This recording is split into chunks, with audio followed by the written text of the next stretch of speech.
I'm from South Carolina. I moved out here, and they had me thinking Orange County was just the Holy Grail. Oh, you go to Orange County, they got that money in Orange County. I'm from LA. So, bro, I'm gonna have to take a detour real quick, put me on game about the ride, and then we'll get back on track. Don't lose your train of thought. Yeah, I don't subscribe to the LA Rams, but Why not? Whoa. Let's talk about this. Hold on. Sometimes you just gotta go with how you feel. I am old enough to remember a time where it was weird to be on the internet. My name is Trey Hatton. This is Rob Palacio. This is gonna be a beautiful thing for sure.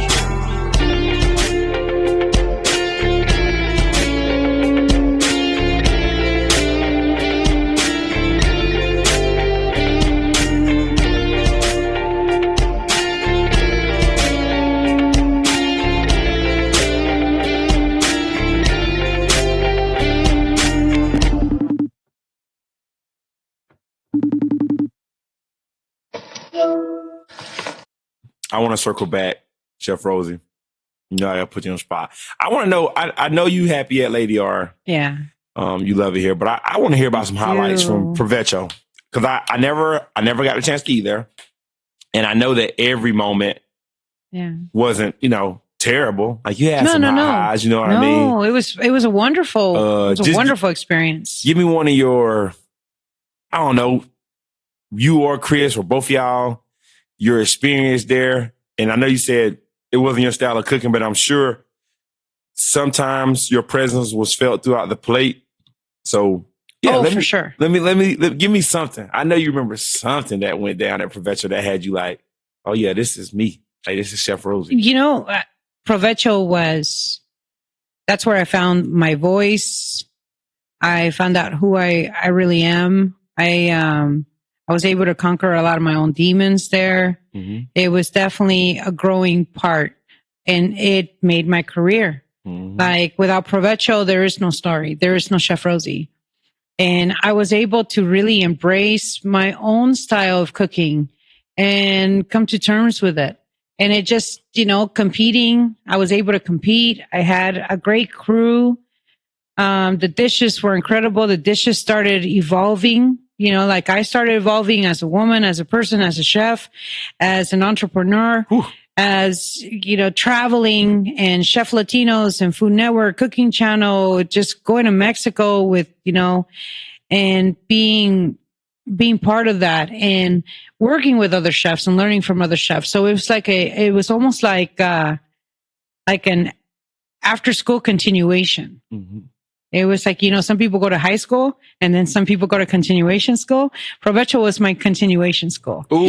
It was like, we learned to do this. And, so that's why I joke about Lady R being the aftermath. Mm-hmm. Dr. Dre with NWA, like he learned, he learned the style, he learned the beat, he learned how to work with the other, with the other people.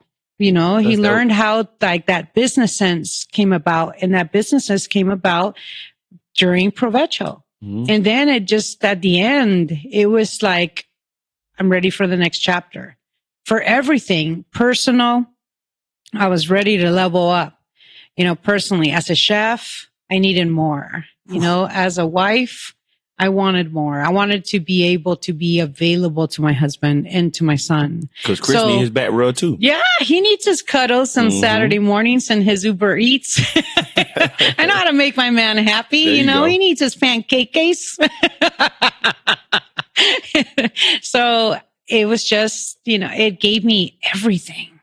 Like I wouldn't be here today if I wasn't Provecho. Provecho was a blessing. Okay, there we go. The people that I got to meet, the relationships that you built, and they followed you here. I'm sure, what I mean? And just the people that came through, it was just like, that was a special place, because when we first opened Provecho, 80% of the people that worked for me were from the foster system. And what did that say? Like somehow it was home for them. They were able to evolve. I had single mothers who are now, she's an accounting manager. She bought her house. And then she said, you were tough on me, but if it wasn't for you, I wouldn't have gone that far. Right. So it just, I think we all grew together. We were a bunch of misfits that fit together. So walk me through that. Like, it's one thing to take over ownership of Provecho, but going through that, I mean, you told us about signing that contract on a napkin. On a napkin. Which is already intense. On a handshake. Right. 9 ways to skin a cat, Rosie. But you're taking over this restaurant. I mean, that had to be like scary. Oh, terrifying because I didn't know what I was doing. Right. Like the day that Victor walked out or whatever his name was, in my head, he's still Victor. And probably his name is Mario or something. When he walked out and left me without a kitchen crew, that was it. I didn't choose to be a chef. Chef chose me. And I called my dad and he's like, well, didn't you go to culinary school? And I'm like, yeah, but I went to culinary school because I wanted to mentor the next peer. Why? I wanted to be that person. Right. And he's just like, you're going to have to do it. Put your big old calzones on and, and step up. Right. So that I was forced to level up. I was forced to figure it out. And I think, I've always had that survival instinct as a girl. You just figure it out. So you take ownership of this restaurant. You on a handshake, on a napkin. The ideas that you had for that, did that play out differently than what actually happened?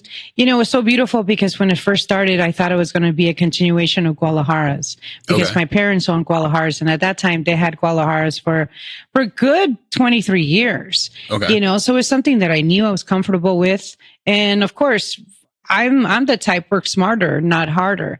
So why was I going to reinvent the wheel? And my dad said, at the end of the day, you're a chef. You're going to get bored. I know you, like he was my dad or something. Like he knew his daughter. Mm-hmm. And sure enough, I'm a chef. I do get bored and I do like to be challenged and I do like, to stay creative. And nobody can motivate me. I have to keep myself motivated. That's part of being an entrepreneur, part of being a boss. Discipline sometimes is very necessary, hence today. But he was right because out of Provecho, it started with enchiladas and tacos and number 1 to number 12, the same number system that we use at Guadalajara's, his enchilada sauce. And I made it mine. So he sent me 2 cooks. He sent me, Gencho, the chef. And, he walked in, he's like, what do you want me to teach you? I'm like, teach you how to make the menudo. Teach me how to make the enchilada sauce. Teach me how to make, and then I put my twist to it. Okay. So the recipes are all my recipes, but the foundation is still that love, respect, that trust, that, the foundation of Guadalajara's, of what my parents intended that business to be, that, that American dream and his pride of being, Mexico and what he thinks Mexican food is here. That foundation of that philosophy is in all my cooking of where it comes from. It has a story. Every dish has a story. And I learned that over there. So once I started traveling, everything started changing. The more I grew, that restaurant grew. And the more I grew and I created different dishes, the market loved it. They had something different. And since I was so involved with the community, it became, somebody jokingly said, you're like the town sweetheart. And that's what I felt like. There was a connection there. The more I grew, the more I felt accepted. And I don't know if that's a chef thing of being accepted and being, appreciated for what you're creating. Because at the end, I'm an artist. But I want them to like it. I want them to buy it. I want to stay in the business. But the more I grew, the community grew with us. Oh. So we had a line out the door. They were growing. I saw their children grow. So it's very, very much community. Is that a real fear that, you create a dish and you have your take on it and you go, oh man, are people really going to like this dish? Are they going to be honest about not liking it, or are they just not going to come back? The way that I can explain it is we all have a baby and we all know that all babies are not cute and, adorable. Mm-hmm. You've seen pictures. There's some ugly babies out there, but the parents of these ugly babies, they think that's the most beautiful baby they've ever seen because they created this baby. Yeah. So I feel like as chefs, as artists, as, you create something so beautiful and you think it's beautiful and then you introduce it to the world. And, the last thing you want to hear is like, your baby is ugly. That's real. And that's the dish. That's a piece of art. That's whatever you build. You want, you're being a chef, being an artist. It's vulnerable. Okay. I'm going to make something and, I'm going to make something for you. And I want to my objective is to touch your soul one way or another. I want that ratatouille moment. I want to make sure that I take you somewhere where it's positive. I want you to have, I used to say at Provecho, if I can't bring you Mexico, if you can't go to Mexico right now, I want to bring you Mexico, but the real Mexico. And the real Mexico that I was going to was Oaxaca, Mexico City, Valle de Guadalupe, the campestre style of cooking. They were listening to Talking Heads and had this incredible Michelin star dinner. Mm-hmm. But Talking Heads, what happened to the mariachis? Well, that's no longer our Mexico. Our Mexico is Michelin star plates. We have excellent wine from Valle de Guadalupe that has been recognized by the Wine Spectator, by France. Okay. These guys are Michelin star chefs out there doing their thing. Okay. And we're finally on the map. But I was in the beginning of that.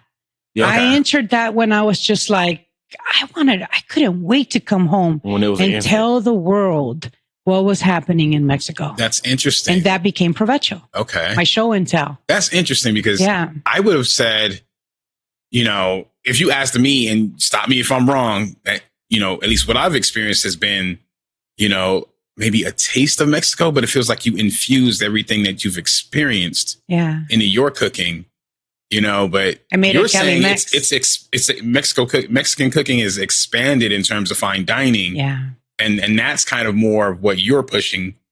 That's interesting. No, to your point, I think it's just, I don't think it's still even been tapped into. Even the way that you've been able to bring it here and, show it to this community, it's still like you said, they do so much good thing, so many good things.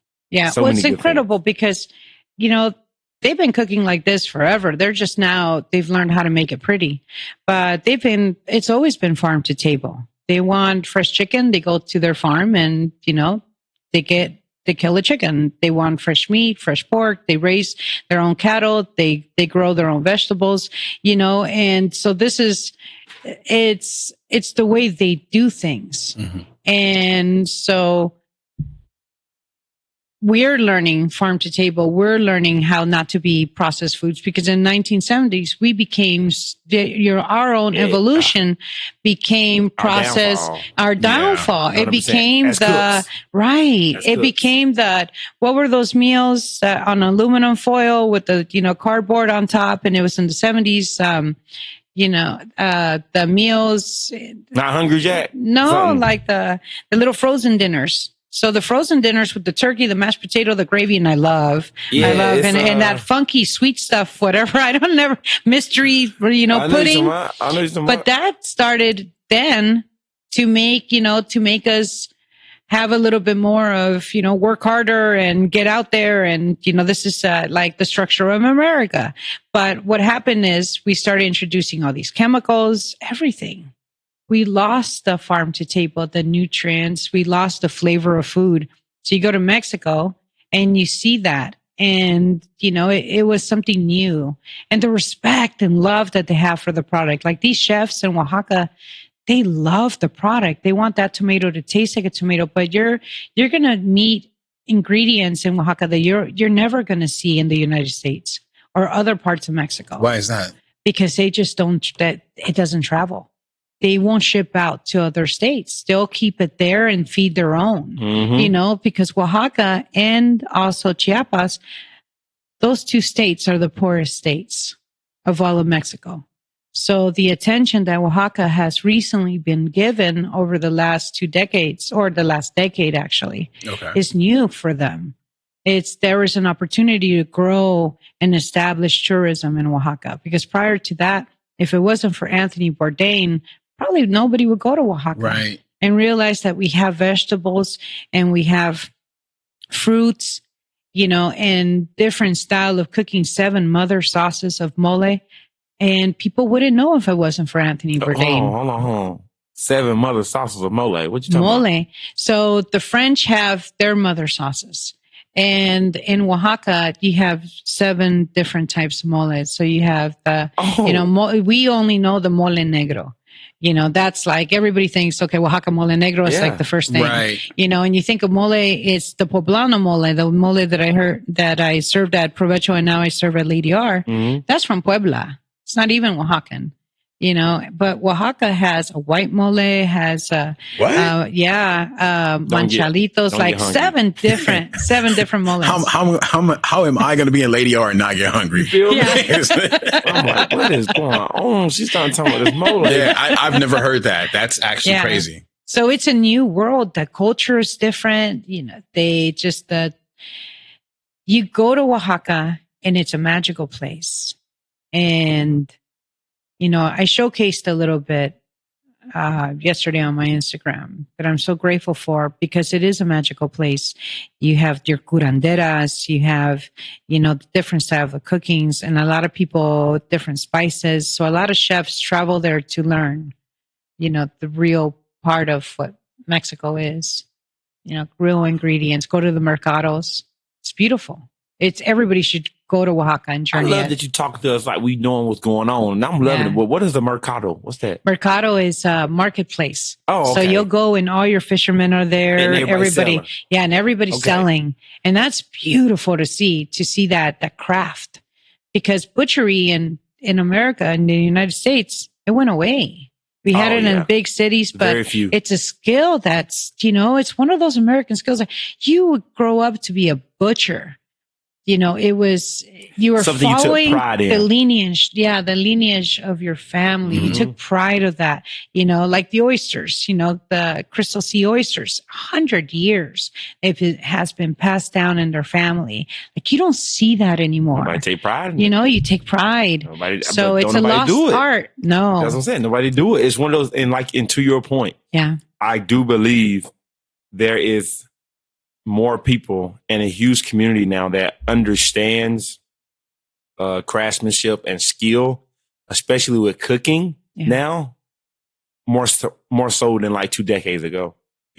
Like, going back to the point you said, like, everything was homegrown, everything's farm to table. The reason Oaxaca's getting that attention is because, like, everybody's tired of eating the same old bland, boring food. Yeah. And going there has given them the chance to experience something, first of all, new. If you're from America, you don't know nothing about, I'm sorry, like, we don't be having no, like, legit cuisine. Like, there is no true American cuisine besides hamburgers and hot dogs. Like, that's, don't knock a hamburger and a hot dog. And I'm not. It's got its place. But what I'm saying is, when you leave here and you go, and no matter how you feel, whether you're nervous about going to a new place or not, you get somebody that can introduce you to that experience. Oh, it's life changing. It's life changing. Yeah. Or introduce you to, chapulines and the ants, the flying ants that they have. And what's a flying ant? It's a flying ant that they eat. It'll come to me. I have a brain fog. But you eat this as a source of protein, because it's the 2 poorest states where I think we may have there's more chicken. protein in that. Yeah. Than, your there typical. Is like an ounce of, I believe it's an ounce of, protein of chapulines is like eating 6 ounces of salmon, of grilled salmon. So they have no choice but to source this food. And it was the most beautiful thing that I saw at the mercado. This little boy had gotten good grades, and he was waiting in line with everybody else to get his chapulines, which is a delicacy of, crickets. And he was so happy to be getting, some like his reward for, doing well in school. And they're in huge sacks filled of small ones that are grown in alfalfa and the big ones that are grown in corn stalk. But that's their source of protein. So you do with what your land gives you. You do with what you can. So if you're lucky and you have cattle, then you have beef. If you're a fisherman and you survive on fish, then you have fish. But, right. They survive on crickets and, That's fire. I'm and be real with chicken you. It's going to take me, I'm going to need some courage. I'm just going to need a little bit, somebody going to have to hype me up to go eat that cricket, though. That ain't just something I'm just going to be able to jump out. So you're not that guy. You wouldn't take I would try. Yeah. But you're going to have to be like, there's going to have to be some mezcal and tequila involved. For sure. That always helps. Maybe, yeah. Maybe like a little, don't look type of thing. Like, don't tell me. I know I'm going to see it. Just kind of order it and be like, try it. Don't be like, don't make it like a whole big thing for me. Because when you make it a big thing, I'm like, man, I'm good. You done turned me off now. But when it's just, yeah, you order it, it come out, and I'm just looking like. But I hate being that person that, like, I feel like I come off ignorant sometimes when I do that. Someone would tell me about something and I go, well, that's off the radar for me. I don't know if I want to eat that. Tarantula.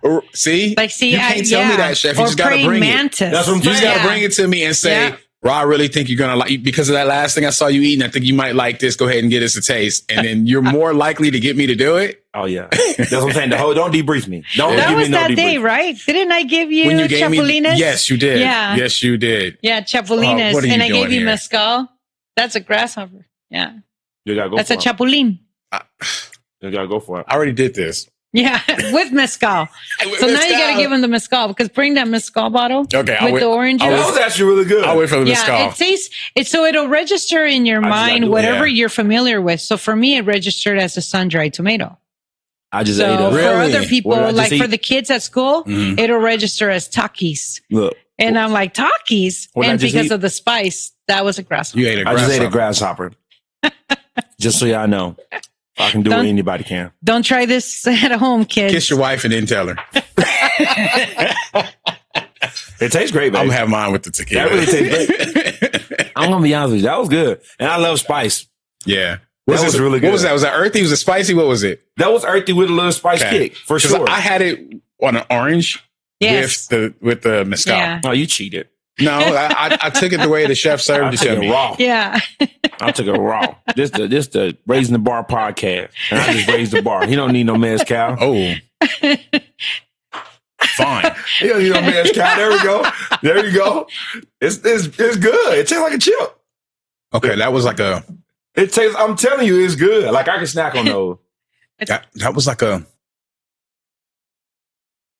I'm getting... it's good. Like a... like peanuts almost. Okay. Yeah. Yeah. It'll like, what we taste, a lot of it, this is like the beauty of molecular gastronomy, that it can look like one thing and then it'll register as another. Mm-hmm. And so that's the same. So it'll register as what you're most familiar with. Right. I'm literally getting peanuts with cayenne pepper. Yeah. And what's wrong with that? No. What's wrong with that? Because it was a grasshopper. Yeah, I'll take these to school. Stop thinking like that. If you go to Mexico City, you can get, tarantulas. People eat Madagascar beetles. They eat praying mantis. I'll bring back some scorpions, which taste like I would fried eat scorpion chicken for sure. Yeah, fried chicken skins. That's one thing I know I would eat for sure. Scorpion for sure. Yeah. I always knew that. Ever since I seen that movie, Scorpion King, they had them like on the sticks. Okay. And they were like, they did them over the fire on the movie. But I was like, you know what? Yeah. That sound like it'll taste good just because I'm scared of scorpions. So what's off the list for you? Would you eat alligator? No, I done had alligator. Okay. I done had alligator. I'm telling you, there's not much I won't eat. I would eat snake. Okay. I like eating the dangerous animals. Like, really? It's the stuff that's like I ain't gonna lie to you, like crickets. Like, I don't know. Like, I just don't seen too many crickets in my life. So like, that just don't register to me as stingray. Stingray. I would for sure eat stingray. They got my man. they killed my man, so you know I got to eat on them. Yeah. Who died? Steve Irwin. Yeah, Steve Irwin. Yeah. R.I.P. Steve Irwin. You think you better than man? I show you stingray. Yeah. I'm gonna cut my stingray up on my plate. So you become a beast. Oh yeah, come on now. Yeah. Come on. Man versus food. But I would watch Naked and Afraid and like see what they eat, and I go, would I do that? Yeah. I don't know. But you guys, you're about my age. Do you remember that spinning monkey? And they were like hitting him with a little hammer, and they were eating his brain at the end. Remember that? Like back in, I think this movie came out in the 80s. And they're like, pop, pop, pop, pop. But other cultures will eat monkey brain, and it's part of their culture. And it's just Why like, is that so familiar? Yeah, it's like, what movie was that, Chris? It was remember Monkey Brain? No, I'm like, I'm the crazy one. No, you're not. You're not. I just can't recall. It was like, I have a vague memory of that. I just don't know what it is. But people eat, there's different things. Right. There's Faces of Death. Faces of Death. That's it. Faces of Death. And so, but we're going to survive no matter what. We're human beings. Our instinct is to survive. Right. So if you're out there, now you know that God forbid, if you're stranded on an island and you see grasshopper, you can eat a cricket or a grasshopper. Yeah. There's going to be some some scrubs out there that you're going to consume to survive. There's this guy, I forget the name of the show. He wears a bandana around his head. He's all over YouTube.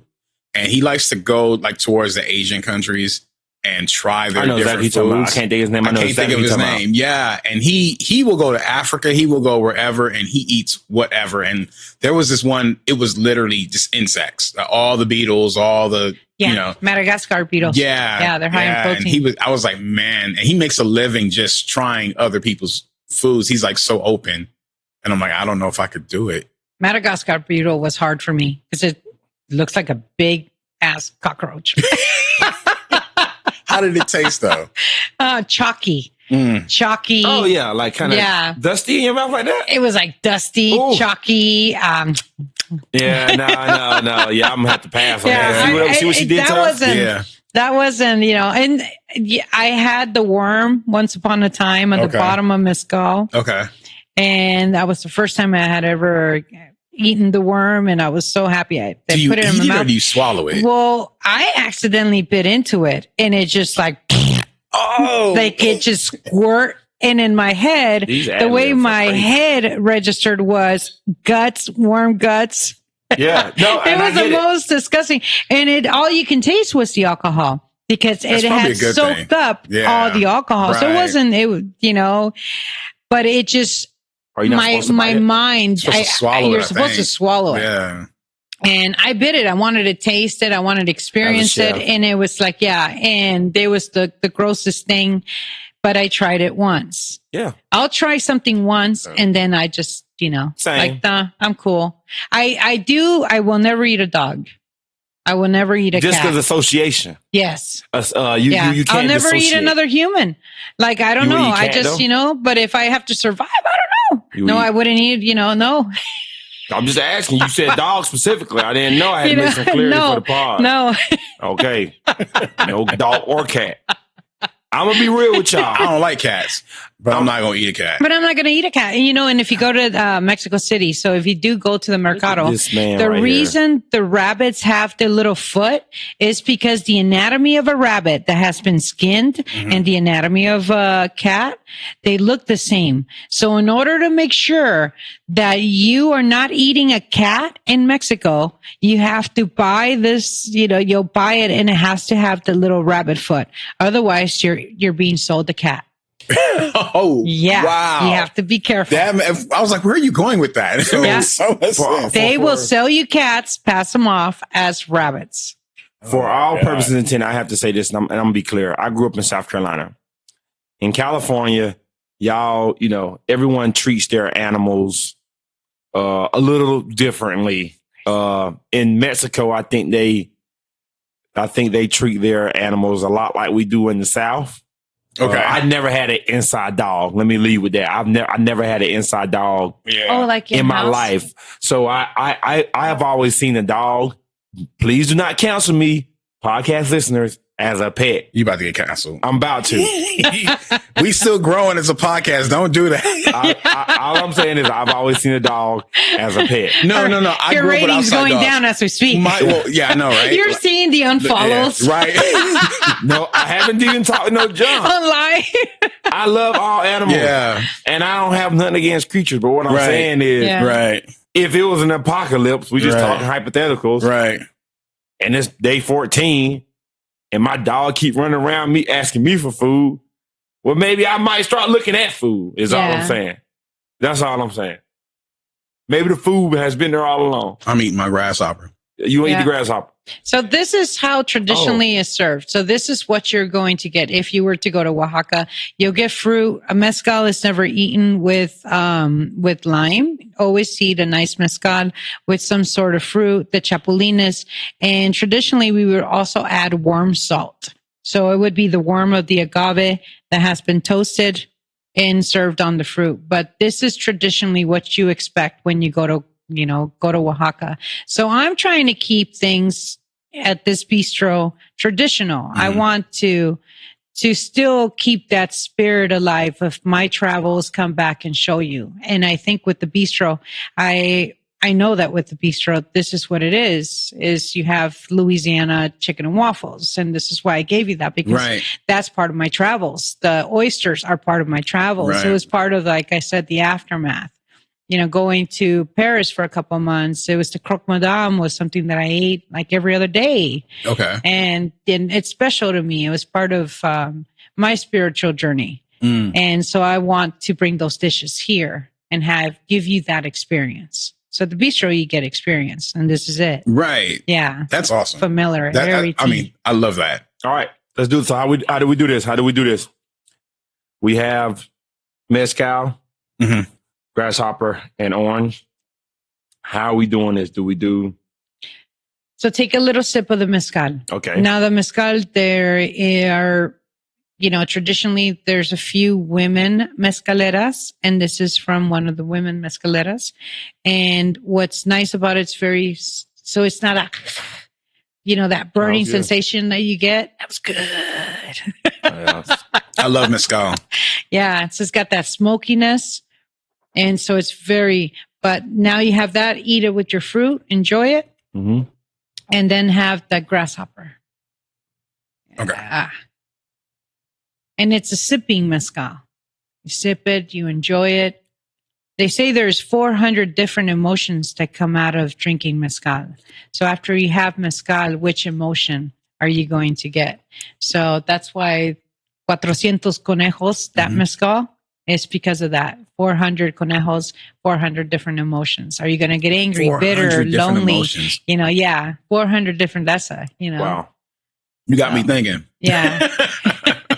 So you drink mezcal, you get, warm and fuzzy, Right. or you get angry, or you get emotional, or you start singing, you start dancing. What is it? You get creative. Well, let me see. You Every know? time I've had mezcal, geez, that's a question. Mhm. I mean, I was happy the last time I had mezcal because I was here. I was on a date. It was nice. Yeah. And I think it is a beautiful thing because I think it really pairs with personality types. I think there's a deeper conversation to be had about how you feel, because I feel like all three of us, and Chris as well, have a type A personality, meaning willing to engage, willing to talk, willing to associate with other people outside of, you're not just going to walk past people. If they smile at you, right, you smile back. Yeah. If somebody waves at you, right, you wave back. So I think, having this mezcal will lean us towards friendliness, Yeah. hosting, entertaining, Yeah. have another drink, Yeah. give me a hug, high five. You know what I mean? Every time I drink mezcal, that's the type of mood I'm in anyway. I'm never in a sour mood if I'm drinking. Right. Most of the time, you know what I mean? So I just, it is good. It is really, really good. I think the mezcal pairs really well with the orange. Yes. And the grasshopper. I will say, this ain't nothing but a tease. So I'm gonna just, I'm gonna let that be that, because Yeah. So let's talk about some of the hard parts of being a chef and owning a restaurant. What are like some of the frustrating things that would make it hard for anyone getting in the business, or for yourself even? Like, you just go, oh, I hate that part of the business, or this is the hard part. Yeah. So a chef can cook, a chef can lead, a chef can, make a menu, inspire and motivate a team, but you also have to know your accounting. How much does the plate cost? How much does it take to keep the doors open? You gotta know your numbers. And I believe you got to know your numbers, and you got to know the business side, because we're artists and we're creators, and we're very creative, but you have to know the business side, because at the end of the day, you're in business. 9 out of 10 restaurants go under because they don't know this. You said that but earlier. you have to, you have to have that marketing ability. Mhm. You have to have that hustle, that drive. And I believe that, in any business, you're going to go ahead and open, another type of business. Is going to require that discipline, that entrepreneur mindset, and getting out there. So my suggestion is, 1, know your accounting. If you don't, and that's not your strong suit, and the most frustrating, like for me, it wasn't my strong suit. So now I have people that have those abilities. I have a very good bookkeeper, and that keeps my numbers down, especially right now with the rise of products and costs of goods. Oh, I'm sure that's affecting. Man, right now you got to really know what you're serving out there, and what your numbers are, because everything with the tariffs, everything's gone up. The price of meat, the price of produce is up 30% right now.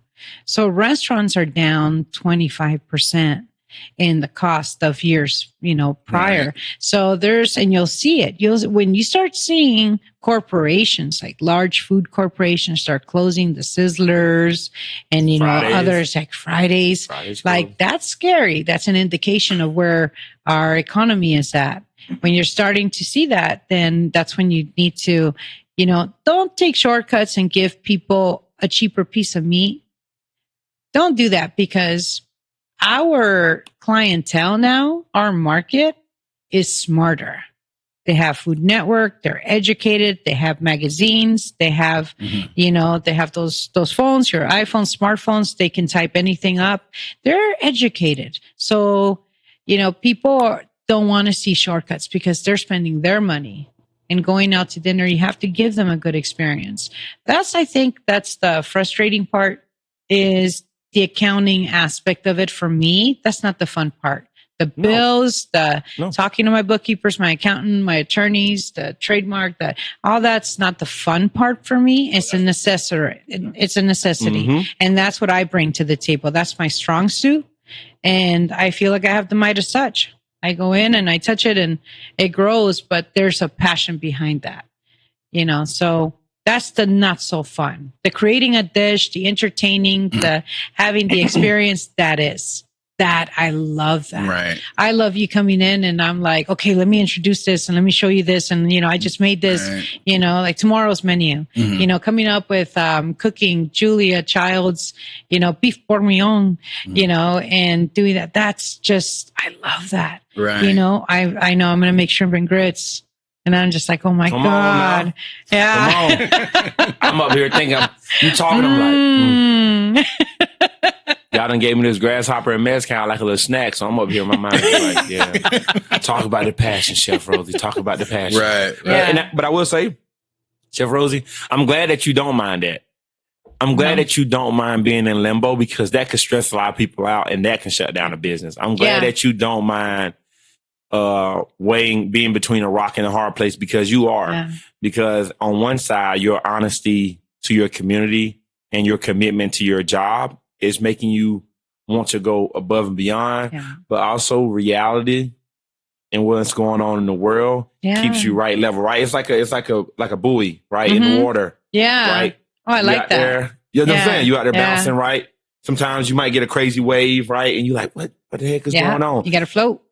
You got to be able to reach, but also, right, keep a nice touch of reality. And I think for a chef, I think that's really hard. I'm gonna be honest with you. I think it's because you're constantly getting people coming in saying, "Oh, Chef Rosie, but why can't you do this or can you do that?" And you as a chef never want to say that's not in the cards for us, or those things don't really. I think you can. I think I think it's time. At least with me, like it just. I think you need to educate your market. Oh, And everybody okay. has their set of guests. My guests are not the same, they might not be the same guests that go to Carnitas Express, to the Thai cuisine. It's a little different. And the experience I bring here, people come here now with that expectations. They want to know, what else do you have, Chef Rosie? Like, what else are you going to provide? They come in here for that music or that experience, that dish, because they know that they can find it here. But they're like, doing this it's not a surprise anymore. It's like they look forward to this because, you're always going to have that. It's an experience at the bistro. So I think you need to know your market and educate them and let them know why you have the dishes that you have right now. Right. I have a soft shell crab. Sooner or later, that's going to go away. It's, things change. And the reason our menu changes is because we stay abreast of the different changes. The bolognese has to stay. Yeah. Chef. The bolognese will stay because as long you. as the short rib stays and that's a staple, our house staple, then that's going to stay. Okay. I'm just because the making bolognese is that's one of my favorite dishes. Yeah. So, but other things are going to change. Like that pork chop's fall's coming. Right. That we have a Duroc pork chop with a house-made barbecue sauce and the chipotle with little bacon bits on top, applewood smoked bacon bits. And it's delicious, but people look forward to that. Mm-hmm. People look forward to, you don't have to describe it. Like the lamb shank that I'm cooking at Hamul this Saturday, that people look forward to that lamb shank. And these are in chili sauce with the butter beans. Like there's dishes that will come because of the season. And so you educate your customer. That's what I want to do. I'm like the Latina Martha Stewart. Yeah, I love it. I want to keep teaching you. So you don't see your local contemporaries as competition? No, they inspire me. I see when somebody does something beautiful, I'm just like, damn, why, how did you get the idea? I want to know, like, why did you do it? Like, where did that come from? Okay. Because I'm assuming, I assume that everybody does it the way I do it. And it's probably not true, but for me is, I look at something and I get inspired and my brain just goes, ooh. You want to know how it works and you want to how does it work? Yeah. And, and I get inspired, and that's just it. I've noticed that, people always say, women don't help other women. And I will tell you 100. Yeah. Yeah. What do you think about 100% believe that every successful woman is going to turn around and help that next successful woman that's coming up. Mm-hmm. And I believe that successful people in general, they want to sit down and have conversations that are different. It's just the conversations just start different now. Right. I want to know, like, what inspires you? How do you keep yourself motivated? Just like conversations that you and I were having. Right. It happened, the other day that we were having, we were like, how do you keep yourself, around all this wonderful food, and how do you keep yourself healthy? Right. Because that's a contributing factor to a lot of the demise of a lot of chefs. Right. Their health. We're working under a lot of stress, a lot of pressure. Long hours. Dude, and how do I jet on myself is I'm an athlete. And I have to treat myself as an athlete. I got to make sure that I wake up in the morning and I think I'm going to win today. And I know what it takes to win. And it's, exercising, eating well, being amongst other people that are moving up. Yeah, moving up, planning ahead. What is that saying? You don't plan to fail, you fail to plan. Yeah.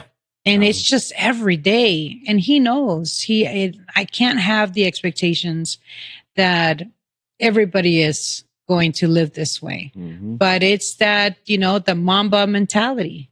If you have it, you've seen somebody else do it, don't reinvent the wheel. Do it, but just master it. Master it. And it takes every single day. Shout out Kobe, his birthday. It was 2 days ago. It was 2 days ago. 8/24 yesterday. Amen. Shout out Kobe. So shout out. But you want that. You want to, these, like Kobe, he came here and he made us great. He made himself great, but there was something that he did that nobody else did. And that's what made him a winner. And if we don't reinvent the wheel and we continue, I look at other successful restaurants and I see how they are doing it and what's working for them. Mm-hmm. Don't reinvent the wheel. Just do it. Mm-hmm. and then when there's other competition and at that level, for me, it's inspiring to know that I have other chef-driven restaurant owners, that are running their businesses and they're successful. It's a turn on, man, because you're in that level now, and that's the level I want to be at. I want to be on the winning level. So I'm going to keep myself, sparked up, and I want to keep my skills on top of it. I want to keep on top of my own health. That's it. Your health is wealth. What I see about you, Chef, is like, you're so, what's the word I want to use here?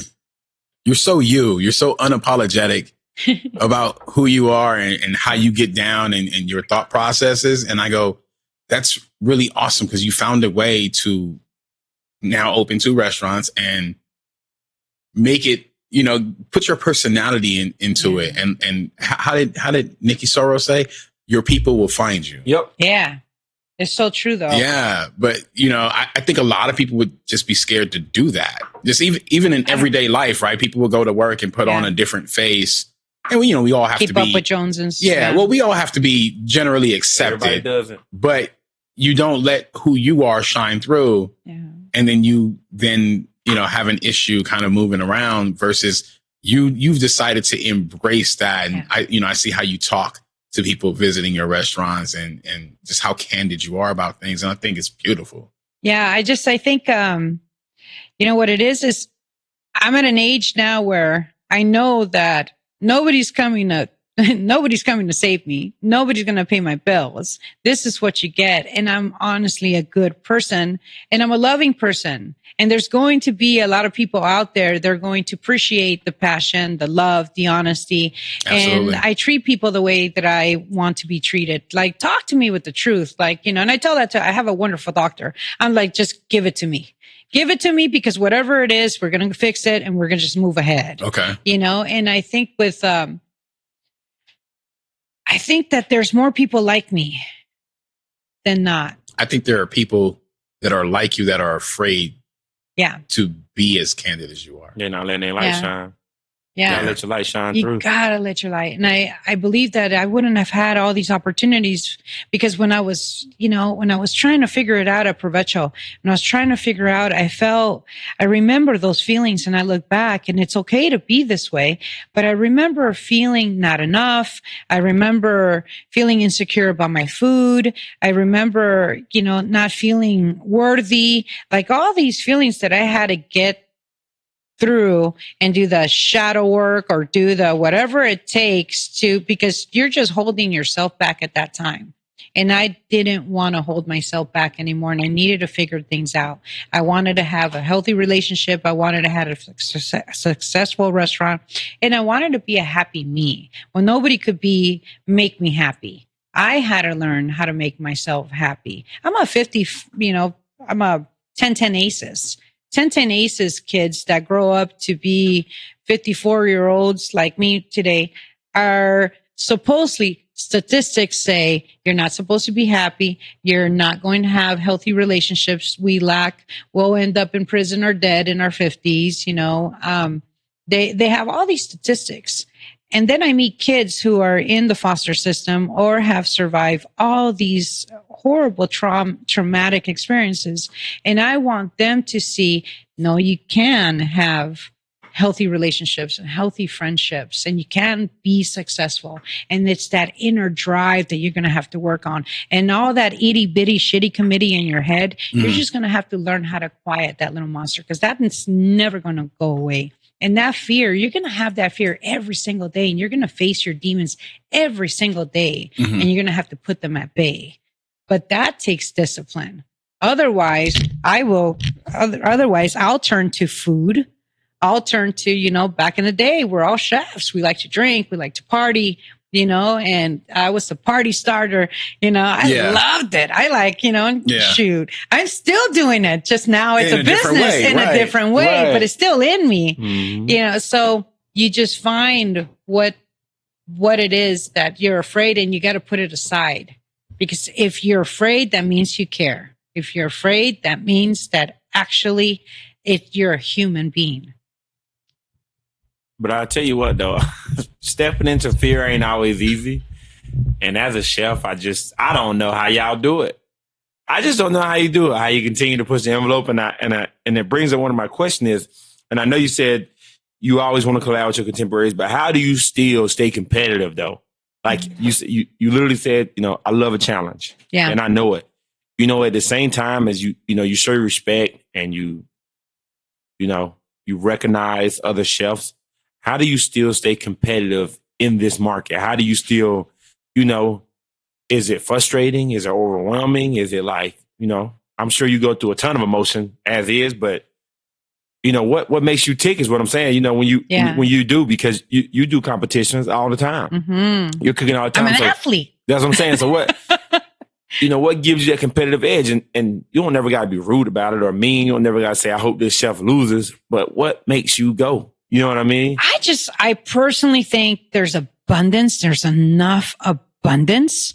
I don't feel that you go in it to lose. I think everybody goes in it to win. And it's like, again, it's that failing to plan, man, failing to be disciplined, letting other things get the best of you, listening to the itty bitty shitty committee in your head who's telling you that you're not going to be enough. You're not going to make it happen. You're not going to be worth it.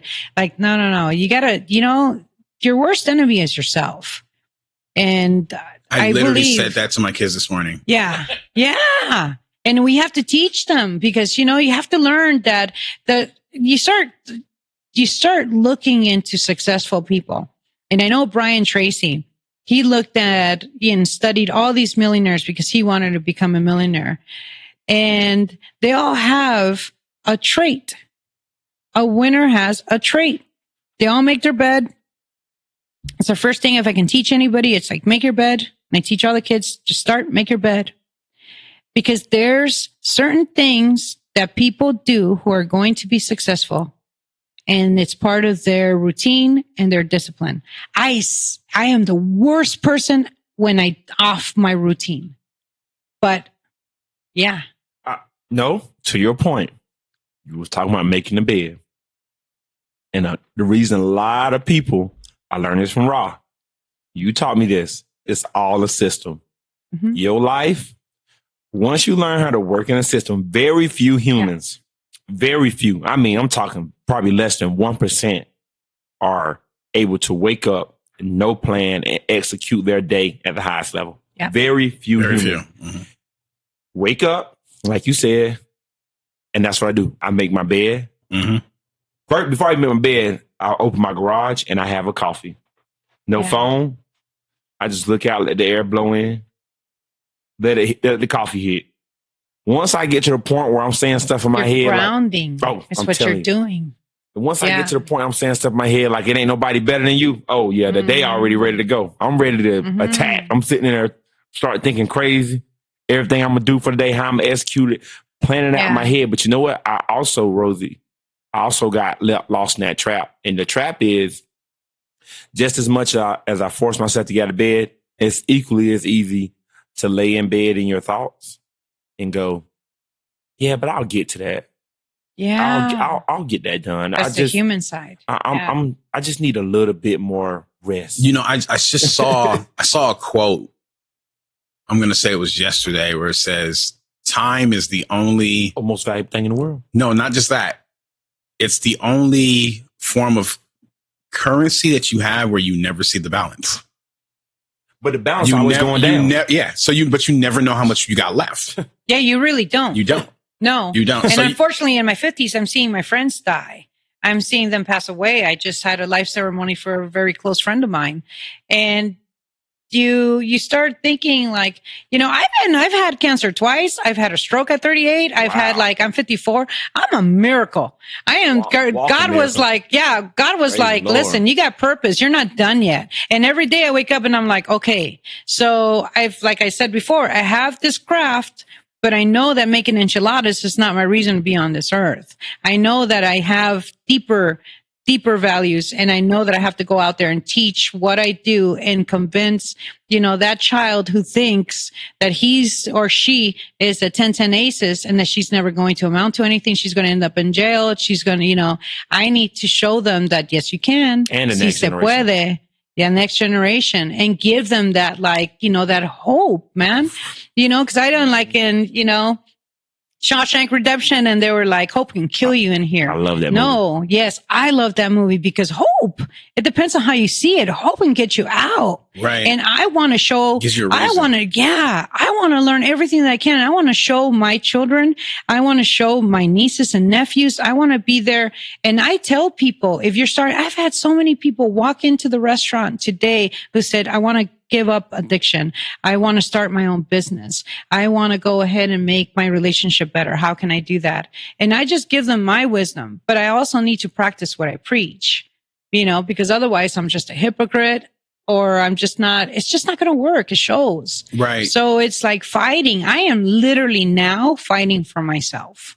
Wow. And that came way too late in the game for me. I don't want my nieces, nephew, my son, You said something. you know, just then. yeah.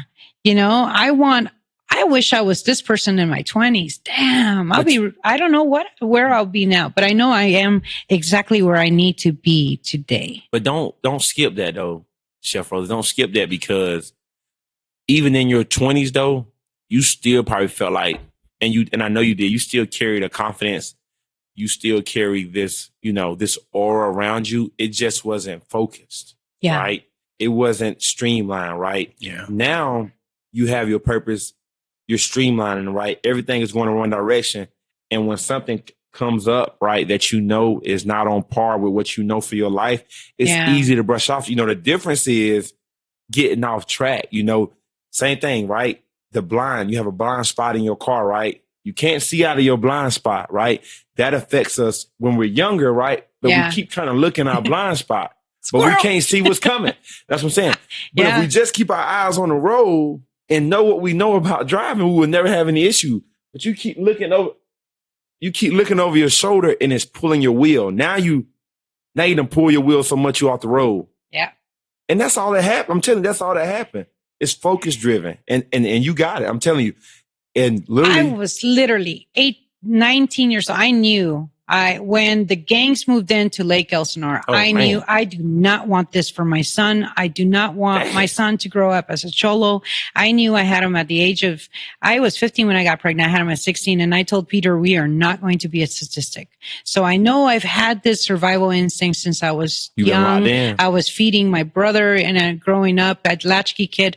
But when I went to San Francisco, I was scared, and I knew that it was going to be much better than my life in Lake Elsinore. And that's what I think it is. It's like you can have the fear, but what if your chances, and what if life turns out better than what you have right now?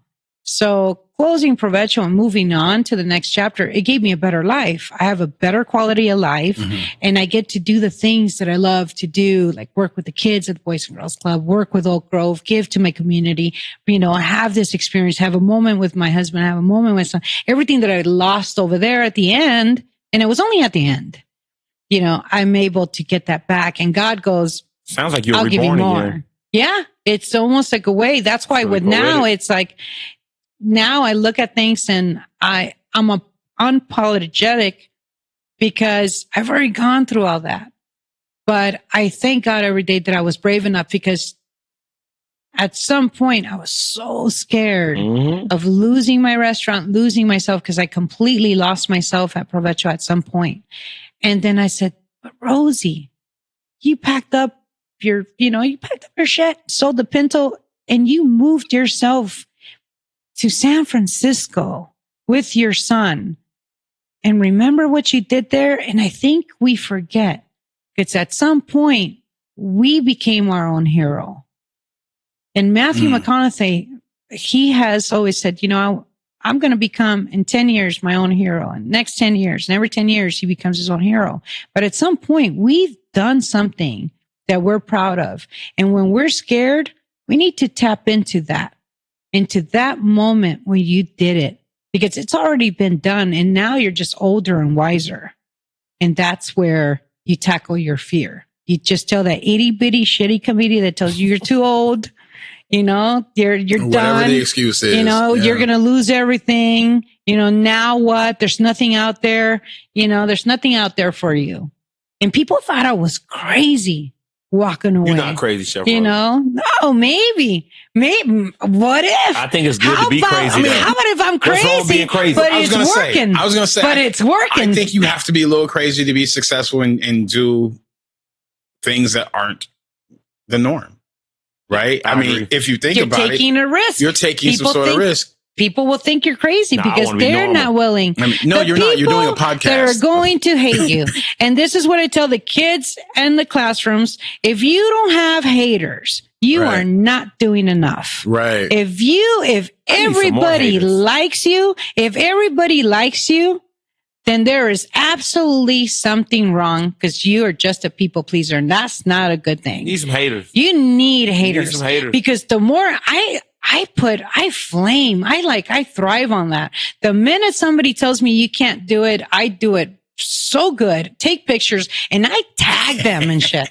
Like when I won that, I still talk about this. When I won the Chef Open the first time, Okay. those chefs were pissed that I won. There was particular chefs that were out there that were angry because this little Mexican girl in Provecho at our Mexican restaurant just won. And it was out of technicality. These guys had they were a lot more creative and, they had it going on, Your but they shit didn't just tastes win. better. Yeah, because it's Take your technicality, W. Take your W. And I took it. I took that win and I Yeah. made it. And the next year where they didn't introduce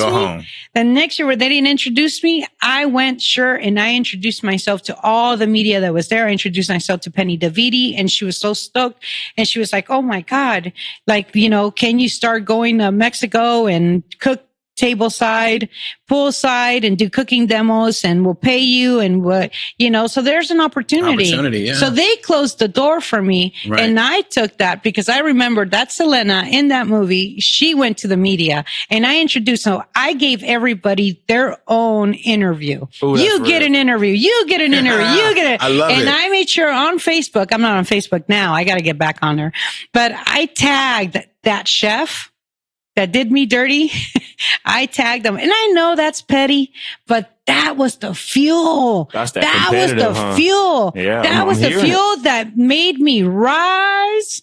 And I have to tell the kids that if you have somebody that's pulling you, they see something in you that they don't have themselves. And when they grow up, that same human being sees something in you that they are missing in themselves. That's all envy is.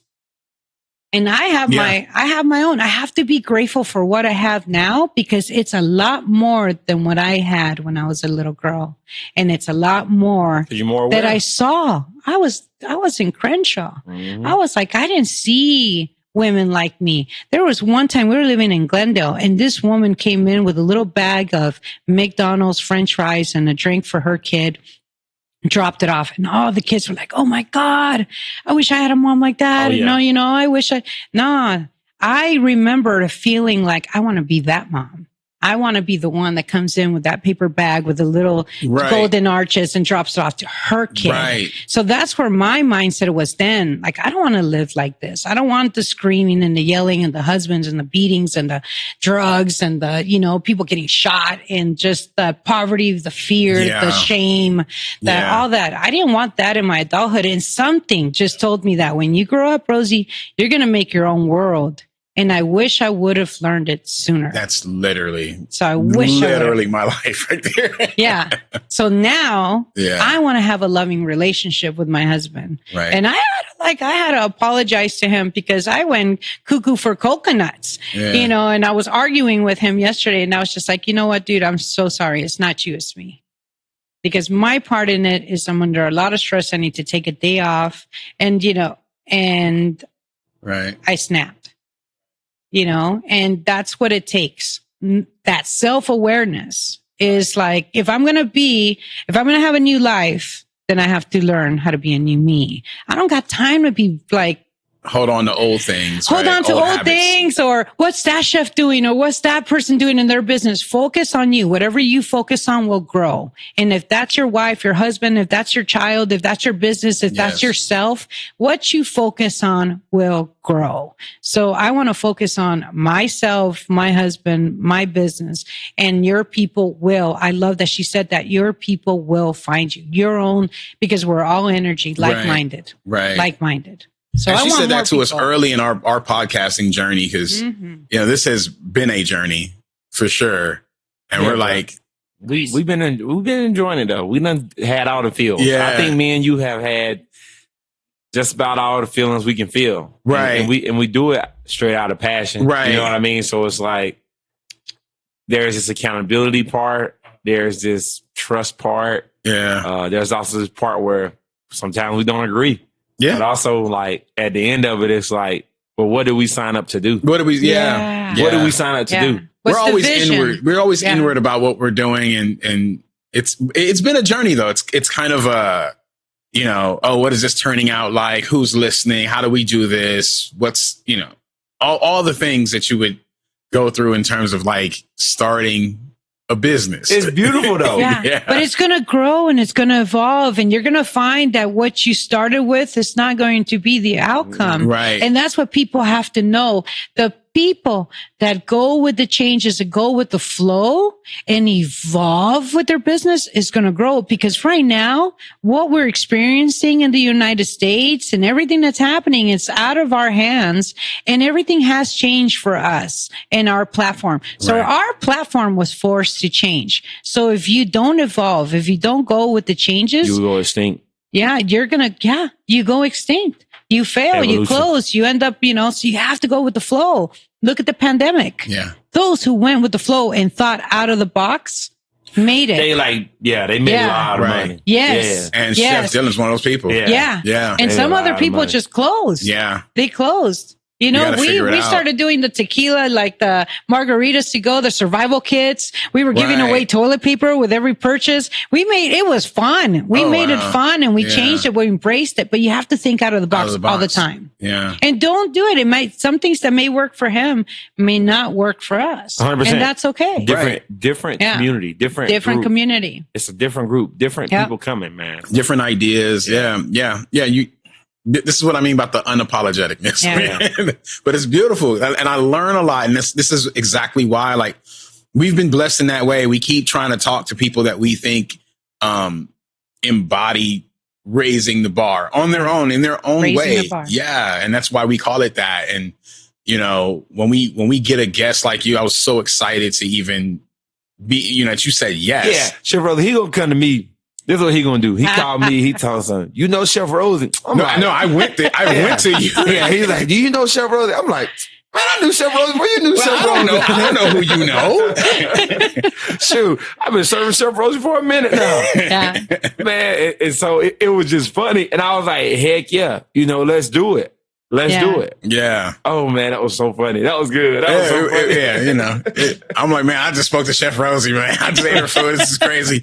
We got to get her. She said yes. And it's just, I learn a lot from these experiences, because I didn't come from a background full of people who have made it. My dad had his own business for a while, but I watched him pretty much do his thing, trial and error, and I ended up doing what I do, trial and error, and so, I don't know. It's important to me to be around like-minded people and people that are even in places where I'm not. And so when I see people that come from different backgrounds and they've done that, and I go, okay, let me pick your brain. Yes. And you know what? That's how we met. Yeah. And it's interesting, because I will go into a kitchen and I will introduce myself. I'm Chef Rosie. Nice to meet you, but I want to pay you for at least an hour. Just have lunch with me. Yeah. I want to pick your brain. I want to learn how'd you make that dish? How did you come up with this concept? How did you do this? How do you keep I want to see your kitchen. I will wash your dishes for a day just to learn from you, Wow. because I want to grow. That's humble. I want to grow. Right. But like I said, we're our worst enemies, but we're also our best heroes. I know what it takes for me to level up. So if I don't, I wish I could say that yesterday was the perfect day for me and I leveled up and everything. No, hell no. Yesterday I snapped that Chris. I was burned out. I was tired. I needed a day off. I had a perfect opportunity to take it. And I went out and hung out with my best friend and I ate some delicious, authentic Italian, food. And I know it's not the best for me. And I know the consequence the next day. So we all know. Exactly. Yeah. So I'm going to go work out. You have to have that. Yeah. You know what makes you the best you. Yep. Mhm. And we are our worst enemies. Our body, our mind, everything's going to convince you, no, honey, get back to bed. You need that rest. No, don't go to the gym. It's going to hurt. And then you go to the gym and you feel so good. Yeah. Which I have not gone to the gym this morning. I didn't make it. I had too much to do. I woke up. I made sure my kids were okay. I didn't go to the gym. And then I was going to go to the gym. I was dressed to go to the gym. And one of my clients called me, the big one. Yeah. And I was like, so I had to unpack all my gear because I was packing up to come here and then record something. And by the time I finished that and then talking, I had to come here. Life happens. So life gets lifey. So yeah. Mm-hmm. And then after this, I got to go finish that up. No, I got to go celebrate an anniversary with my friends because they're celebrating. They wanted us to come down. So I got to go do that. Yeah. Come home, dinner, all that. So because I knew I have this full plate today, I told Jen, tonight I am going to the gym. So I said it out loud to make sure that if I don't do it, I'm You're held accountable. Thank you. Yeah. Accountability. That's why we hire trainers. Accountability. Yeah. That's why we hire bookkeepers because we need somebody to keep things straight for us, to do it better than us. To stop you and say, hey. Like, hey. Yeah. I get that a lot. Hey. Relax. Yeah. What would you say is your biggest accomplishment? Like your biggest memory, is it someone you cooked for? Is it something that went well with the restaurant? Mary and Chris. My son, for sure. I think a life-changing moment was when I cooked for Vicente Fox. He's the former president of Mexico. Okay. And I went in there and I was, it was very stressful. It was 19 chefs altogether that were invited to cook for him. Mm-hmm. And when I went there, it was a dish that was a very humble dish. It's guatape de camarón. And it's not fancy. It wasn't a ribeye. It wasn't a mole. It was something that I knew that he was going to enjoy. And I just did it again in search for his ratatouille moment. And he had it. And when he called me Did you pick the dish? I made the dish for him. But did you decide to make that dish or did he request that dish? No, I decided to make that dish because I just wanted to give him something that I knew he would appreciate from his hometown that he was going to like. And, I didn't expect, I'm telling you, I'm like the Latina Forrest Gump, there's two sides of me, Gump and Martha, and at that moment I was just like, who cooked this meal? And I said, I did. And there's like, Chef Rosie could come with me. And his chef, she took me and introduced me to him. And he said, what possessed you to make this dish? And I'm just like, oh, man. And I said, I wanted to make it because I know you're the president of Mexico. I know you know your own country. And I knew that this was going to be one of those dishes that was going to remind you of your hometown. And he said, where's your dad from? And I said, my father's from Mazatlan, Sinaloa, and my mother's from El Salvador. Mm-hmm. And he said, your father must be very proud. And I said, thank you. And, we started in a conversation. He said, I want you to introduce the award to me tonight. Oh, wow. And it changed my life. I think that very moment, I didn't care anymore what people thought about my food. I think that prior to that, I felt I wasn't enough because my food was very different. I was the only American chef invited. Everybody else was Mexican chef. And I felt out of place. I felt, I'm a pocha. I'm not really Mexican, and, so at that very moment, you can't get a greater stamp of seal, right, than the actual president of Mexico. The president of any country. Of any country. And that was one of my dreams to cook. So how did that happen? How did you end up in a situation where you're cooking for the president of Mexico? I got invited by Antonio Alcaraz, who's the director for Chef Latinos. And he had been inviting me to Medellin to go cook, in Colombia and Medellin. And then he invited me to go to Bogota. And then he said, let's have you go cook for Vicente Fox. And he goes, would you like to do that? And I was like, heck yeah, and that's like a big deal for me. Right. That's a big deal. And so eventually doing that. And then, just opened a world of opportunity. But the thing is that it changed me. I don't know that like at that point, it just did something to my soul. Like on a cellular level, he built like some confidence. Like, you know, I mean, that's a really big W, Chef. That's a big win, you know? And I was just like, thank you, because he appreciated it and he put that stamp of approval. And I came back and I was a different person. After that, my confidence level just went up.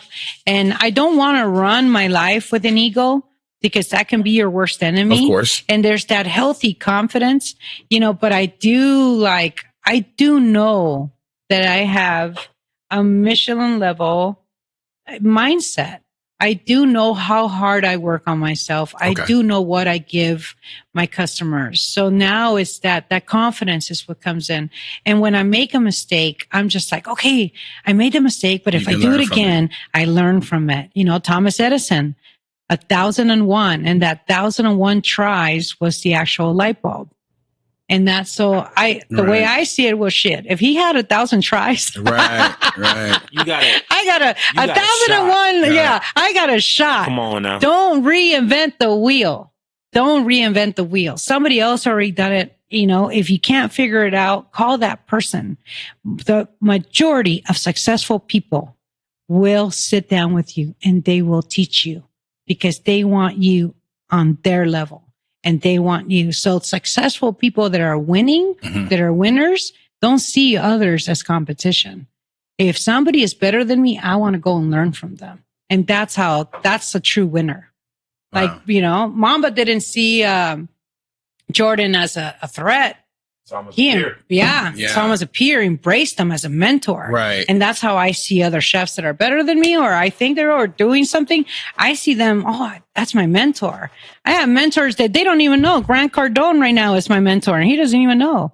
And I listen to him all the time. I listen to, you know, I want to know how to move up, how to scale up, become the next billionaire, you know? Right. So, but that moment was crazy. And then after that, I got invited to Sinaloa you get invited, just say yes. If you don't know what you're going to do, figure it out. Just say yes? Just say yes. Wow.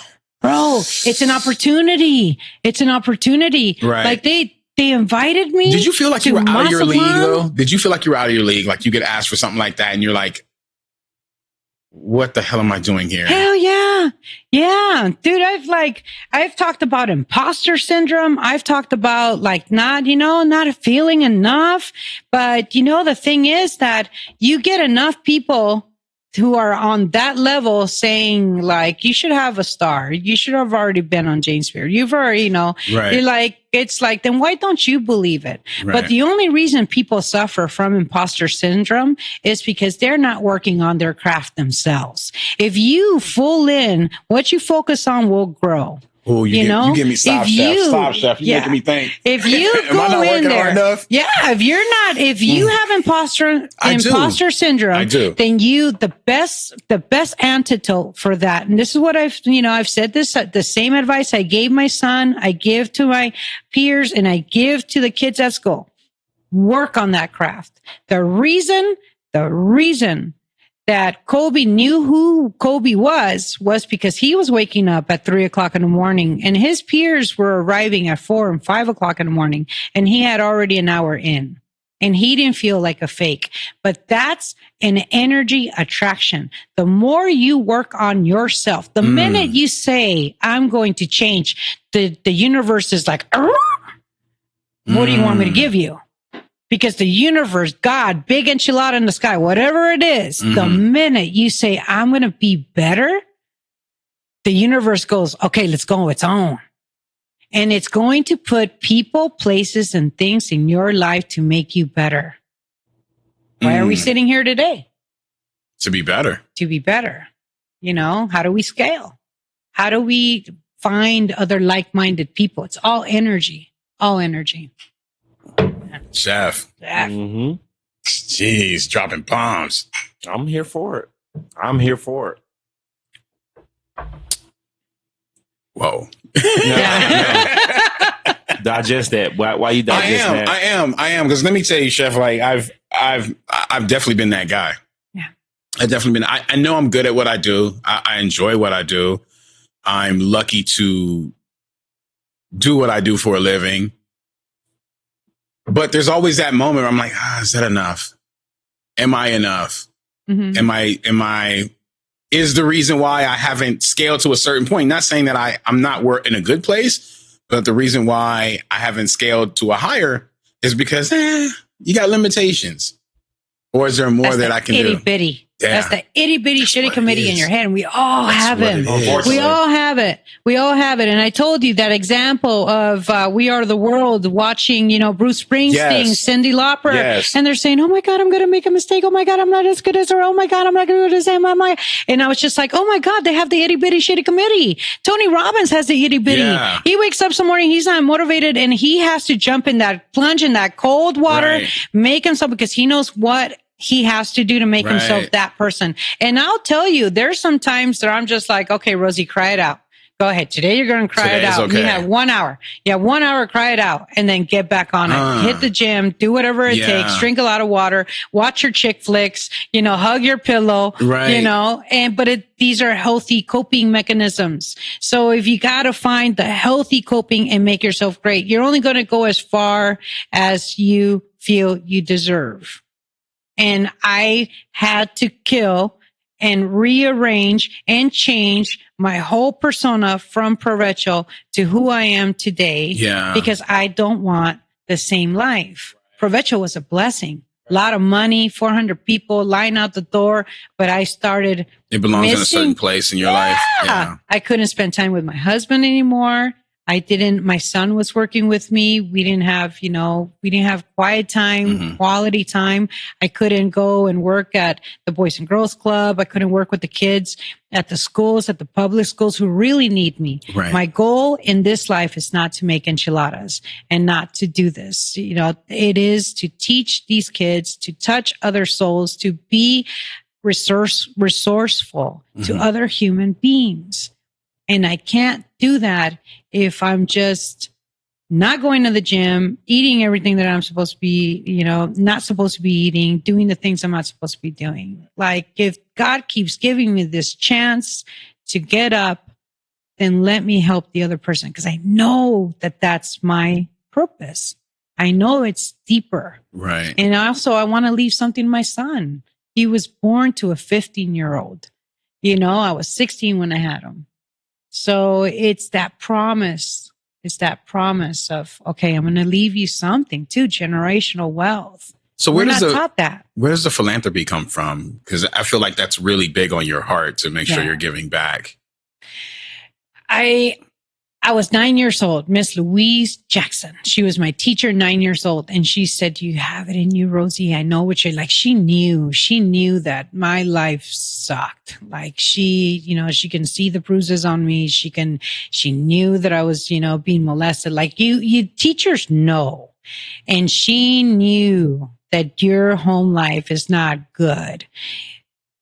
And she one day just pulled me aside and said, you can do so much more. You need to tap into yourself. You can do that.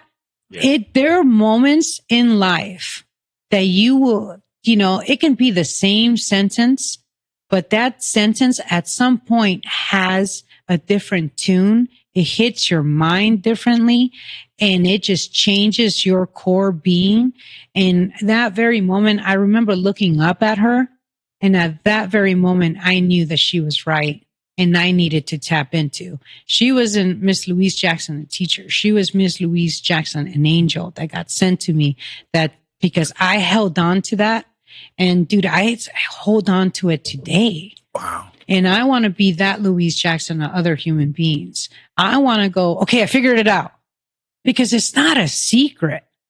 We think it is. So I want to go ahead and make sure that whatever I learn, I teach it to the next person. And all that person needs to do is just ask me. And I would gladly teach him how to open up a business. I have a person that came in and I taught him how to open up his massage business. I've taught other cooks to get their Michelin star. That's how I know that I'm worthy, because I've mentored other chefs and they're Michelin star chefs now. And that, you start thinking like those are the gifts, but that leveled them up. And we're all connected. I believe that on a soul level, we're all connected, and it's a ripple effect. So do you feel that in this community, with, I noticed this community specifically, the whole dining and restaurant genre has kind of exploded, do you feel that with other establishments that are now coming into the area over the last, 10, 15 years? Like, what do you mean? Like they come in to... Like that they're willing to give back the same way you are, that they're willing to communicate the same way as you are? There are the people that are in my circle. They're in philanthropy. The people that I love and respect, they're in philanthropy, and they have that belief system of, if I give, the more I give, the more I'll receive. It's definitely a belief system. So in my close circle of friends that, we aspire and we inspire each other, it's almost the same mindset. Okay. It's like your people are going to attract, like you have your circle, but Dave and Anna Hafner, like he's got a wonderful life, a beautiful, beautiful woman by his side. And he's the first one that said to me, Rosie, if you ever open up a restaurant ever again after Provecho. And it was, at the time of Provecho, I was like, you know what? I don't want to deal with anybody or anything. And I had to go, and he wanted me to be a judge in one of his, fundraising events that he had. He pulled me aside and said, you know what? If you ever open up another restaurant, I want to help you. If you ever need help, just call me. I'm telling you, successful people will help other successful people. And so when I got this little cockroach infested little taqueria that I love so much now, that I've transformed, he's the reason I have these ceiling tiles. He's the reason I have those light fixtures. Yeah. Like he came in and he was like, what do you need? And he had an account Wayfair. He helped me, he inspired me. He is truly a friend and a mentor today. And these friends and mentors, the people that the universe and God is going to put in your place, are those people. You just need to learn from them, love them, respect them, care for them, but they will come and do the same for you. So my circle has grown to where, I want to be on his level. I want to do what he's doing. And I think we get caught up on the monetary things. Like we get caught up on the actual dollar amount. Just looking at numbers. Yep. And we're saying, well, we look at our lives sometime and we go, we don't have X amount of dollars. Yeah. But if you look at your life, you could have $1 billion life. Yeah. And what I mean by that is what he was able to bring to you was more than dollar amounts. Yeah. The value of the relationship. That relationship he has with his girl, that's what I wanted with Chris at that time. So that, like, watching them and seeing that is and like, seeing and appreciating. There's not a dollar amount on that, right? And that's what when you put it, you can't count out no amount of hundreds for that relationship. No. And that's what I'm saying. He came in, he told you, he gave you his word. We need to get back, in society, and listening to you is making me tap into this. We just need to get back to understanding relationships, right? Bonding, being able to understand that when somebody give you their word, and when you double back, they couldn't have gave you no amount of money to pay for what they did. Right. You get what I'm saying? Right. Yeah. So just hearing you say that honestly gave me chill bumps. I literally got chills because he followed through. And then what that do for you is I will follow through for the next somebody person. Else. Right. Yeah. Which I could tell you was listening because I've never seen you so quiet. Oh, bro, I'm locked in. He was locked in. Oh, bro, I'm locked in. It's like she hitting it. Like she hitting it, bro. Yeah. It's that piece right there that we're missing in society. I think so. I think so. No. And the frustration, though, is I'm telling you, I'm about to tell you the frustration right now. It's the finances, right? Everybody's like, oh, I don't have the money. But, man, didn't you create a relationship with somebody that told you that whatever you needed, they will come to your But rescue. the money is not always the starting point, No. right? Like we know that from your story. Yeah. Come on now. Yeah. But somebody's pride Yeah. and somebody's ego got in their way. That's it. Of It's reaching the out. ego. Your ego is Yeah. not your amigo. You Your feel me? ego, I'm telling you right now, your Chef. ego is going to be the first one that's Chef. going to break you. We are our own, enemy. I know. Because it's your ego. And yesterday when I had this conversation, I was just like, you know what, Chris, I'm sorry. Like, I was out of line, but I had to admit it because you start thinking that way and then you got to stop. You got to stop. That's just health. But if you believe that there are people out there that are not going to help you, you will meet every single one of them. You will meet and your friends and family in your circle. And this is what I tell the kids. Your friends and your own family are not going to want to see you rise. And they're going to be the first ones like, you can't do it, and they're the first one. I know in my heart who picked up the phone and called his sister and said, Rosie's losing her shit. She is going crazy. She is literally having a meltdown. She is getting rid of Provecho. She just called and offered it because I was offering it to other chefs. I wanted to see if I can, I was like trying to figure out, okay, what's my next step? Right. And these friends, instead of calling me and saying, how are you? Are you okay? So I know because sooner or later you will find who your true friends are. Okay. And when you find those true friends, that's who you stick with. Right. Because true friends will want to applaud for you, win, see you win. Because if you're winning, what makes me a winner. And winners stick with winners. And there's a Always. science, man. Always. Again, go to the science. And I know my science says I have to eat right and do the things that I don't want to do, like Process. sometimes, process. And it's that, and it's, if you start looking at what, like I start paying attention to what people who are getting to the next level are doing, and they're already there. Mr. Tapley's in his 80s. And I'm doing exactly what Process. Mr. Tapley is. You don't think he died? Yeah. Process. I'm Yeah. trying to tell you. Yeah. It ain't no Don't reinvent the wheel. You've been saying that Yeah. all the time. You don't have to. You don't have You to. don't have. Somebody already did it. That's what pissed me off though, Rosie, personally, and I hate to say it because it's kind of my generation. Mhm. We act like we got to do so much thinking. Like people, I'm 28 years old. Like we You're act like so we got to do young. so much thinking. I'm just saying, bro, there's so much stuff out there that people have already done that if you just do that, you'll make more than enough money and be more than happy with It's just your a life. blueprint. Yeah. It's a blueprint. Yeah. But we try to, I can't even describe it. I don't Here's know the thing about your generation and the younger overdo it. generation too.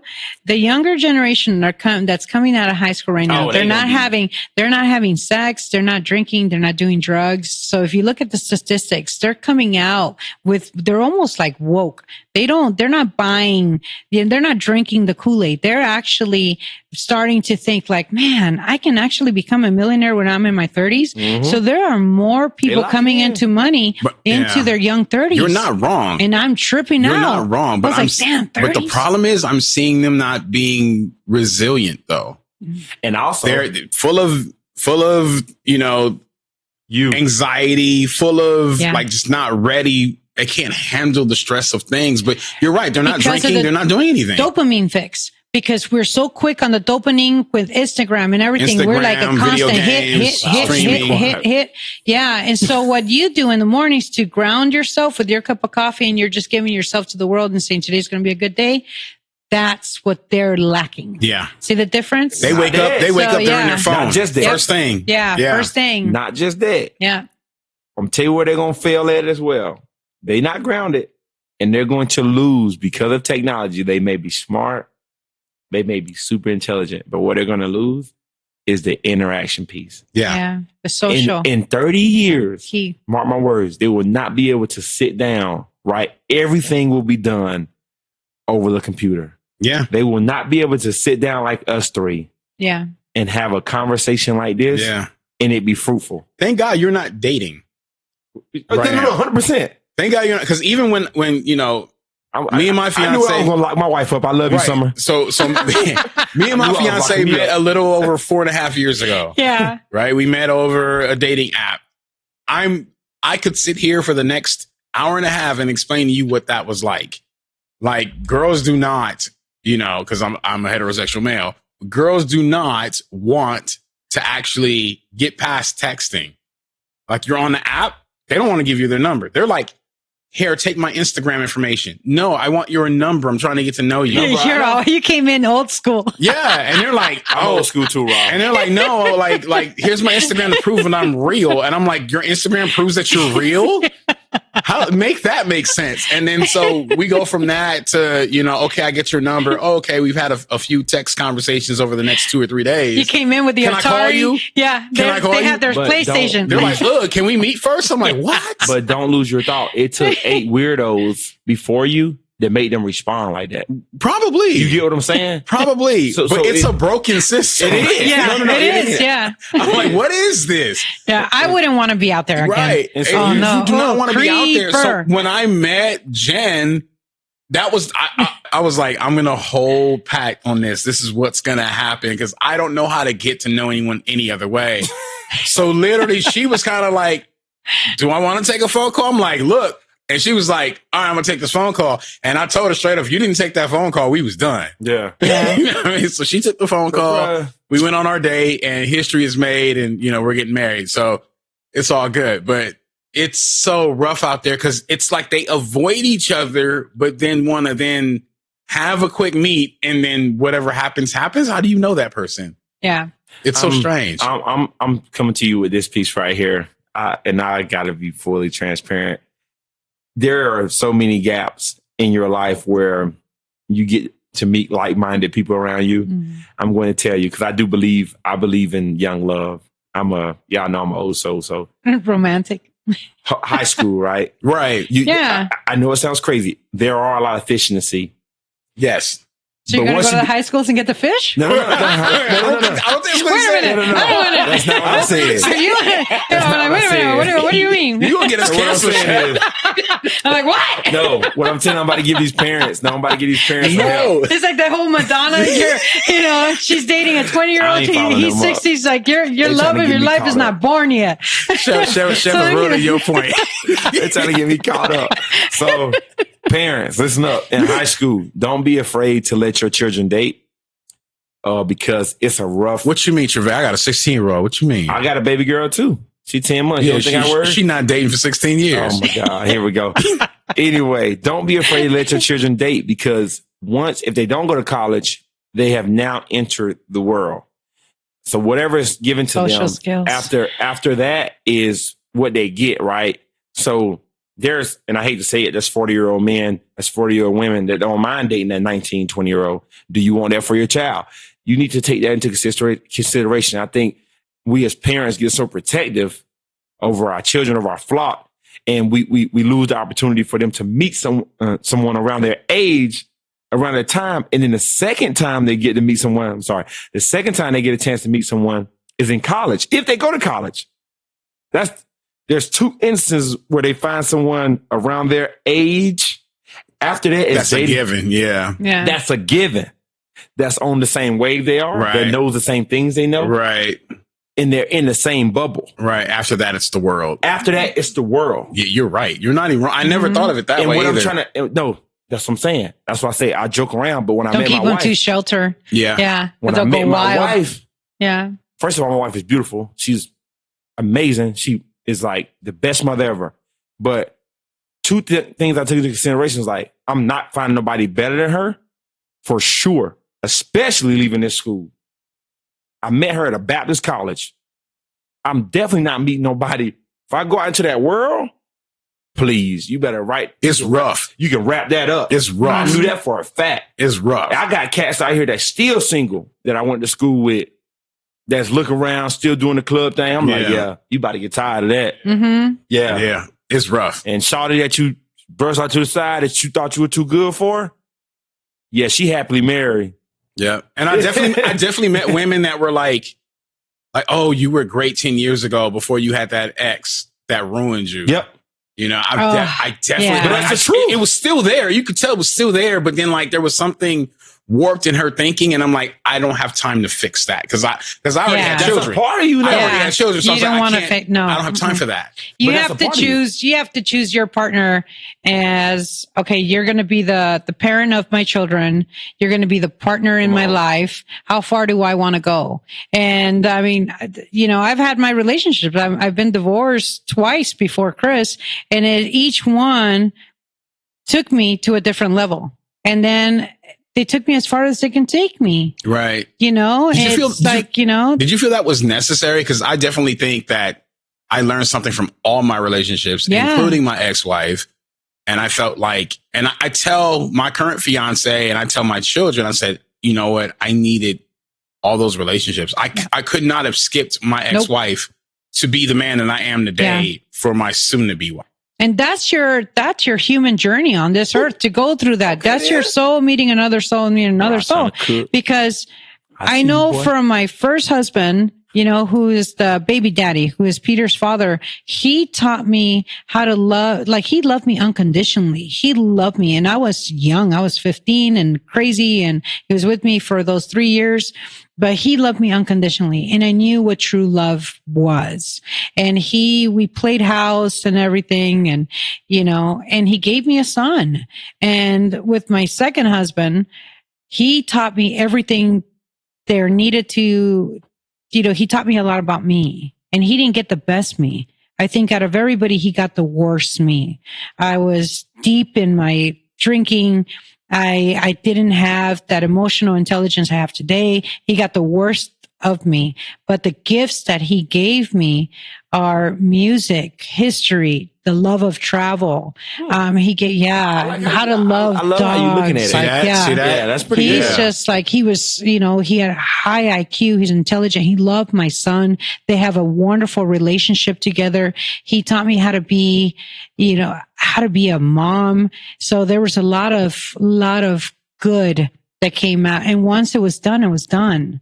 And I think that's what happens with me is like, when it's done, it's done. And I've said all this women. before, I hate to like say it's it. a fear. Right. And I've said this to Chris, like my fear is that, you know, ... but that's a fear. Right. So, but You scared me. I with want to that one. continue, you know, I want to continue to grow. Right. I see where I want to be in the next 5 years. Like I'm on a mission. I like, this is, you know, I didn't walk away from that to be the same person. So I feel like every relationship has brought me something. You know, Chris, now 15 years with him, I've learned to fall in love with God, to have faith, to have that. I know for a fact that he is my God is very much involved in my life. And he definitely And sent Chris. yeah, and it's, you know, he sent Chris. With all his records. I had like, with all his records. And he taught me that Chris and spinning was the way to go. And so it's just, but I wouldn't be me today without him. Yeah. You know, and I've said that before, like I would not be me today because Chris leveled me up. And my own sister-in-law said that, you know, you wouldn't have gone this far as you did with your other relationships. And it's true. So when you're picking a person, it's like you have to pick them are they going to be for a season or are they going to be for a reason? Yep. You know, and that's how it is Right. with everything. So I know. There's your listen. we Chrissy's just winning. did, I got a picture of, you know, show that picture, Chris. I got a picture with all my husbands and me at my son's wedding. Shut the hell up. I need to see that. Yeah. Y'all just And got I'm so much proud of it. relationship advice. Yeah. This is And I'm very- proud of every relationship I had. Like I love That's them. awesome because most people Yeah. aren't, though. Yeah. I think it's important to say that most people aren't. Like you see your previous relationships as war wounds. Yeah. And like you hate your ex and it's conflict, especially if you have children with them. You don't want that, you know? And, you know, it's just what it is.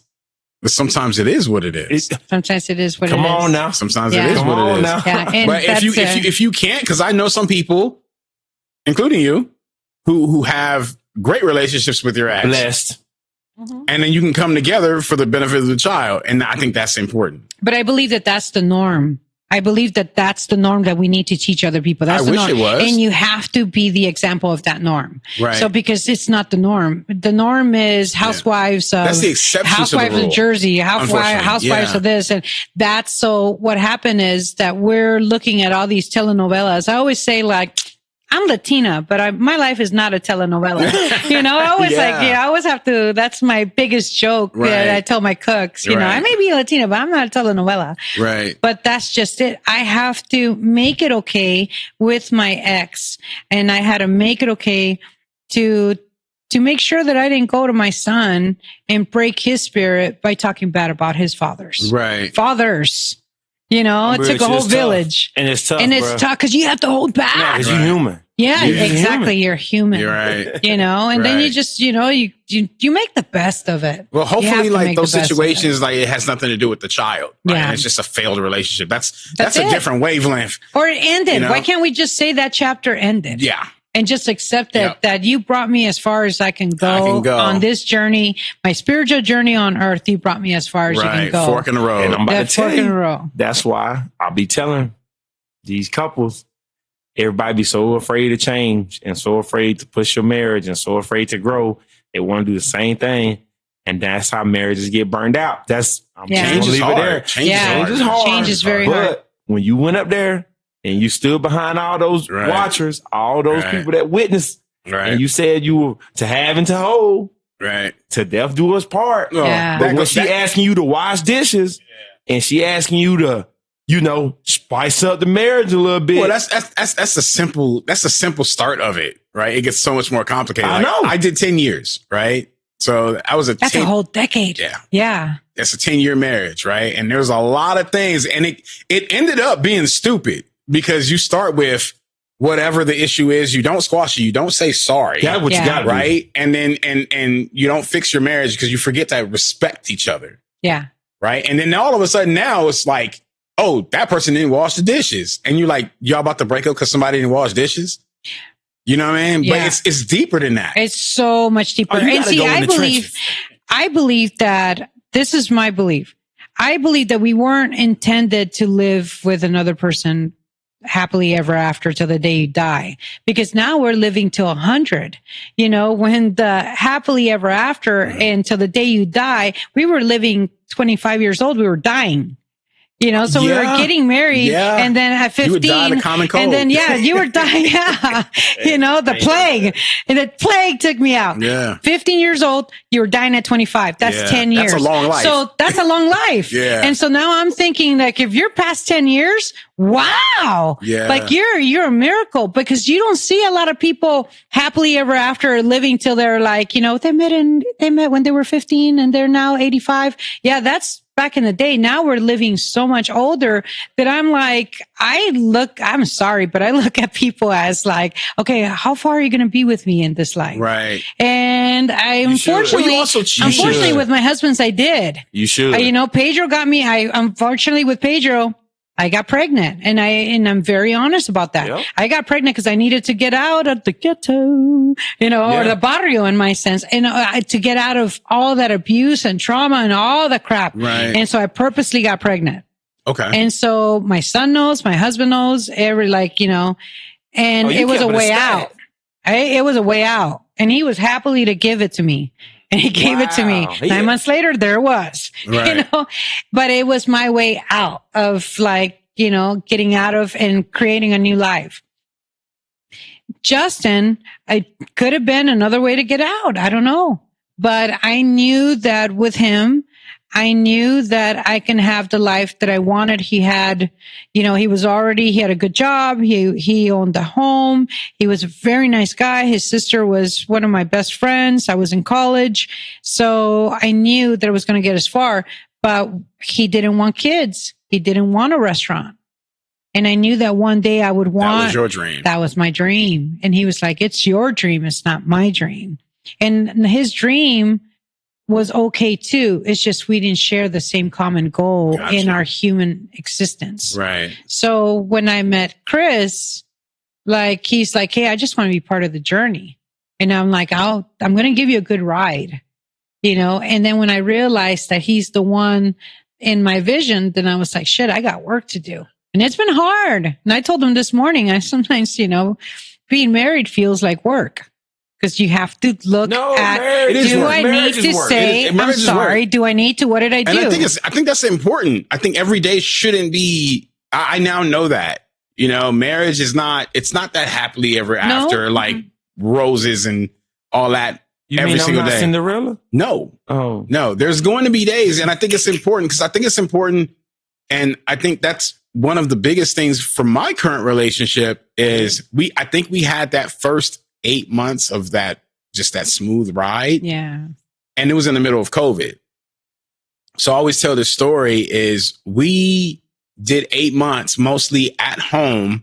We would do things like take a hike. Yeah. And walk and talk. And then we would go home and cook and then sit in the living room. No TV. We didn't turn on TV on for 8 months. That's so cool. And we just talked. So you we get to didn't know go each out. other. Yeah. So by the time, and he's actually seen the whole evolution of my relationship because we were about 8-9 months in when we first showed up to the restaurant.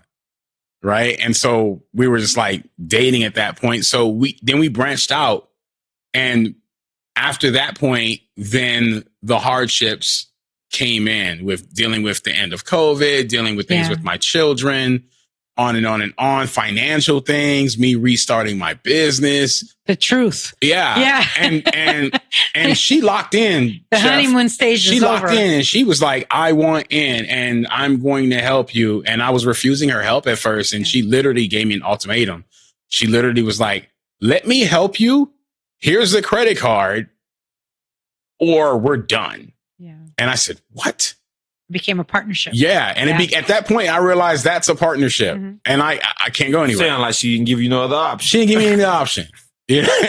So she's like, either you have an answer or we're going to be teammates. Or we're done. Yeah. Or we're going to be teammates. And I was like, usually a girl says, take me to the store or else. So I was like, okay, it's a W. So I'll take this. It was a win. It was a win. And so I just and that was the thing. Now we talk everything through and it's almost like it's very little I think that could happen. Yeah. That would have us not see that through. Right. And that's the very different aspect of this current relationship than I've had in others. Not saying somebody else was money hungry or anything like that. It was just different.